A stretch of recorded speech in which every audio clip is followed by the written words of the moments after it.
এখনো পর্যন্ত প্রায় 40,000 বুথের সাপ্লিমেন্টারি তালিকা প্রস্তুত। সোমবার বিকেলে প্রথম সাপ্লিমেন্টারি তালিকা প্রকাশের সম্ভাবনা। আগামী শুক্রবার দ্বিতীয় সাপ্লিমেন্টারি তালিকা প্রকাশ, এবং এই খবর পাওয়া যাচ্ছে কমিশন সূত্রে আগামী এক মাসের মধ্যে রাজ্যে আরো 2000 কোম্পানি কেন্দ্রীয় বাহিনী আসবে। প্রায় 40,000 বুথের সাপ্লিমেন্টারি তালিকা প্রস্তুত। ইতিমধ্যেই কমিশন সূত্রে যেই খবর সামনে আসছে, সোমবার বিকেলে প্রকাশ হতে পারে প্রথম সাপ্লিমেন্টারি তালিকা। এই নিয়ে আমরা বিস্তারিত জানবো। আমাদের সঙ্গে ফোন লাইনে রয়েছেন আমাদের প্রতিনিধি সত্য সুন্দর ভট্টাচার্য। সত্য, এখনো পর্যন্ত কমিশন সূত্রে যেটা জানা যাচ্ছে যে 40,000 বুথের সাপ্লিমেন্টারি তালিকা প্রস্তুত হয়ে গিয়েছে। রাজ্যে মোট বুথের সংখ্যা 80,681। এর মধ্যে 40,000 বুথের সাপ্লিমেন্টারি তালিকা প্রস্তুত হয়েছে।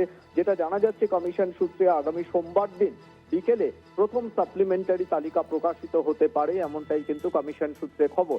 সেক্ষেত্রে এর মধ্যে এই 40,000 বুথের সাপ্লিমেন্টারি তালিকার পরেও আরো যদি সেগুলো নিষ্পত্তি হয়, সেগুলো তার সঙ্গে সেই তালিকার সঙ্গে অন্তর্ভুক্ত হবে এবং তারপরে পরবর্তী শুক্রবার দ্বিতীয় সাপ্লিমেন্টারি তালিকা প্রকাশিত হবে, এমনটাই কিন্তু কমিশন সূত্রে জানা যাচ্ছে। ধন্যবাদ তোমার সত্য। আমাদের সঙ্গে ফোন লাইনে ছিলেন আমাদের প্রতিনিধি সত্য সুন্দর ভট্টাচার্য।